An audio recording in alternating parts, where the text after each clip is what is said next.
walk and then go to that forest. ఎటు పోదాం? Item. I'm going to చాలా the place. చక్కటి వాతావరణం ఆస్ట్రేలియాలో చల్లగా ఉంటుంది, అద్భుతంగా ఉంటుంది. చూస్తూ ఉండగానే ఏమంటారు దాన్ని, దాదాపు 2 months అయిపోతుంది.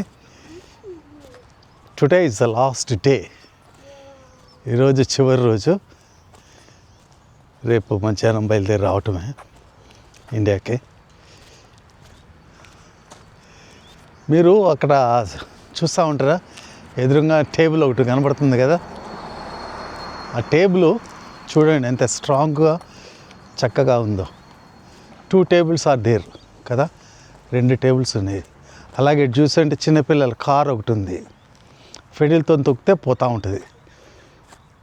ఇది ఫ్రీగా వాళ్ళు అక్కడ బయట పెట్టారు. అది వాళ్ళకి ఏదో పనికి రాదని కాదు, ఎవరికన్నా ఉపయోగపడుతుంది కదా అని పెట్టారు. ఆస్ట్రేలియన్స్ అందరూ అలాగే ఉంటారు, ఎవరైనా ఫ్రీగా తీసుకోవచ్చు. అది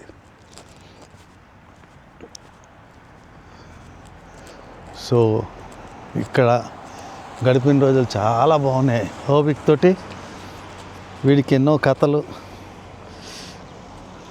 నిజంగా వీళ్ళనంతా మిస్ అవుతానని. కానీ ఈసారి ట్రిప్పు, పోయినసారి దాదాపు 4 months ఉన్నాం, కానీ ఈసారి ఎందుకో తృప్తికరమైన ట్రిప్ లాగా అనిపిస్తుంది. ఎందుకంటే పరిచర్యలో వాడబడ్డాను ఈసారి, అది నాకు చాలా తృప్తిగా ఉంది. ATCC వాళ్ళు 3 days ప్రోగ్రాం పెట్టుకున్నారు కదా, ఆ 3 daysలో దాదాపు 80 members అట్లా వచ్చారు క్యాంప్కి. వాళ్ళందరూ చాలా ఒక బ్యూటిఫుల్ ప్లేస్లోకి వెళ్ళి ఫ్రైడే ఈవినింగ్ వెళ్ళిపోయి ఆదివారం దాకా వాళ్ళు అక్కడ ఉండిపోయారు. ఆదివారం మధ్యాహ్నం సర్వీస్ అయిపోయిన తర్వాత డిస్పర్స్ అయినాం. నేను దాదాపు 4-5 messages ఇవ్వటం జరిగింది. తృప్తికరంగా నాకు అనిపించింది. అది ఒక పరిచర్య, ATCC పరిచర్య. తర్వాత మళ్ళీ ఈ నెలలో వాళ్ళు ప్రతి నెల 2nd Saturday రోజు వాళ్ళు ఈవినింగ్ కూడుకుంటారు, డిన్నర్తో ముగిస్తారు. ఈసారి ATCCలో కూడా నేను వాడబడ్డాను దేవుని కృపలో. అది కూడా నాకు చాలా సంతోషంగా అనిపించింది. తర్వాత ఇది ఒక ఎత్తు అయితే, ఇక్కడ ఎడ్వర్డ్ విలియమ్స్ గారు, ఇంకా చాలామంది శాస్త్రి గారు, వీళ్ళందరూ వచ్చారు. వీళ్ళందరూ ఎట్లా వాడబడతారంటే, మనలాగా బహిరంగ సభలు ఉండవు ఇక్కడ. ఇక్కడంతా ఇండ్లలో, విశ్వాసాల ఇండ్లలో కూడుకుంటారు. కొన్ని కుటుంబాలు వస్తాయి, అక్కడ ఆ చిన్న గుంపుకి వాక్యం అందించటం. నిజంగా చాలా కుటుంబాల వారు మమ్మల్ని ఆహ్వానించారు.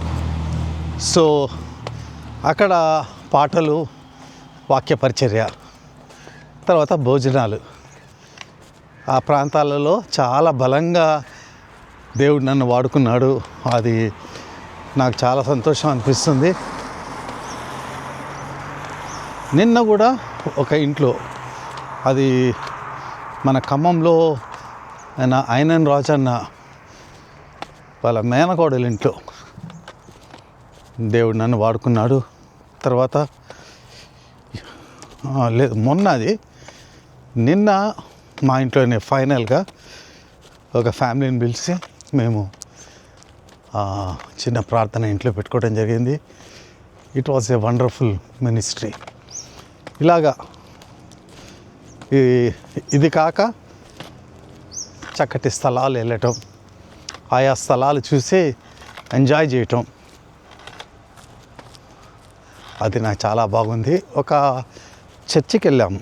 ఆ చర్చి చాలా చిన్నగా ఉంటుంది, కానీ కొన్ని 100 సంవత్సరాల క్రితం కట్టిన చర్చి. సుమారు 100 సంవత్సరాల పైన అయింది అది కట్టి. ఎల్లంకిని అంటారు దాన్ని. ఆ చర్చిలో వీళ్ళు ఏదన్నా ఒక మేలు జరిగితే విన్ను వాళ్ళు ఆ చర్చికి వెళ్ళి ప్రార్థన చేసుకొని వచ్చేవారు. ఈవెన్ చిన్న బాబు పుట్టినప్పుడు లియో ఆ తల వెంట్రుకల కోసం కూడా అక్కడికి వెళ్ళడం జరిగింది. నేను అనుకున్నాను దేవుని చిత్తమైతే ఒకసారి ఆ చర్చికి వెళ్ళాలని. యూనో దేవుడు ఎంత గొప్పవాడంటే ఆయన ఆ అవకాశాన్ని కూడా నాకు ఇచ్చాడు. మేము వచ్చిన రోజు తెల్లారే పోయినాం, 2-3 డేస్లో పోయాం. ఆ చర్చి చూసాం. దేవుడు చాలాసార్లు నా జీవితంలో నేను ప్రార్థన చేసిన ప్రార్థనలకే దాదాపు అన్నిటికీ జవాబిచ్చేవాడు. కానీ కొన్నిసార్లు అంతకంటే అద్భుతంగా నాకు ఊహలోకి కొన్ని కోరికలు పుడతా ఉంటే ఆ కోరికలు నేను ప్రార్థన చేయకపోయినా కూడా అవి తీరుస్తూ ఉంటాడు. అది చాలా ఆశ్చర్యం వేస్తుంది. ఊహలో పుట్టిన ఆలోచనలు కూడా దేవుడు తీర్చేటటువంటి దేవుడు కదా. నేను ఆ చర్చి చూడాలి అనుకున్నాను, కానీ నిజంగా నేను ప్రార్థన చేయలేదు.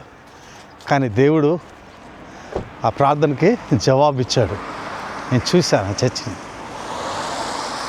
ఎన్నో ఇటువంటి అనుభవాలు నా జీవితంలో ఉన్నవి. సో దేవుని కృపలో ఇక్కడికి రావటం జరిగింది. నేను మొన్న మెసేజ్లో కూడా చెప్పాను, ఇటువంటిదే ఇంకొకటి ఆస్ట్రేలియాకి వెళ్ళాలి అని ప్రార్థన అనుకొని చేయబోతున్నాను. ఏమని ప్రార్థన చేద్దాం అనుకున్నానంటే, దేవా దయచేసి నన్ను ఆస్ట్రేలియా తీసుకెళ్ళవా, నా చిన్న మనవడిని నేను చూడలేదు ఇంతవరకు, నేను చూడాలి ప్రభా, వాడిని ఎత్తుకోవాలి ప్రభా అని ప్రార్థన చేద్దాం అనుకున్నాను. కానీ వెంటనే ఒక ఆలోచన వచ్చింది నాకు, విన్ను వాళ్ళ ఆర్థిక పరిస్థితి ఎలా ఉందో, ఈ టైంలో వాళ్ళని డిస్టర్బ్ చేయటం బాగుండదు కదా అని అనుకొని నేనేమన్నానంటే ప్రార్థన చేయలేదు. ఇంకా వేరే విషయాల గురించి ప్రార్థన చేశాను. కానీ నాకు ఆశ ఉంది రావాలని, మనవాన్ని ఎత్తుకోవాలని. ఈ కోరిక నాలో పుట్టింది, కానీ అడగలేదు ప్రభుని. అదే రోజు గుంటూరులో నేను మా కజిన్ గుంటూరులో దేవన్ అని ఆయన చనిపోతే చూడటానికని బయలుదేరుతున్నాం. విజ్జి, నేను, చిట్టి, పాపక్క, పద్మ. గమ్మత్తమైన రబ్బరు. విజయవాడ దాటి గుంటూరు మధ్యలో విన్ను ఫోన్ చేశాడు.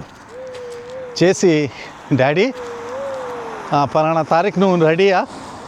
ఎందుకురా అంటే, టికెట్ వేస్తున్నాను వచ్చేసేయి అని అన్నాడు. ఆ టికెట్ వేసేసాను, ఇక రావాలి, ఇంకేం ప్రోగ్రామ్స్ పెట్టుకోవద్దు అక్కడ, ఇక్కడ ఉన్నాయి ప్రోగ్రామ్స్ అన్నాడు. నాకు కళ్ళంచి నీళ్లు కారాయి. ఎందుకంటే ఆస్ట్రేలియా పోతున్నా అన్న సంతోషం కంటే దేవుడు నా ఊహలో వచ్చిన ఆలోచనని నెరవేర్చాడు, నా ఆశను తీర్చాడు. ఇలాగా దేవుడు నా ఆశల్ని తీరుస్తూ నేను ఊహించిన దానికంటే, అడిగిన దానికంటే అత్యధికమైన ఆశీర్వాదాలతోటి నన్ను నింపుతూ ఉన్నాడు. ఈ ఏజ్ వరకు దేవుడు నన్ను నడిపించాడు.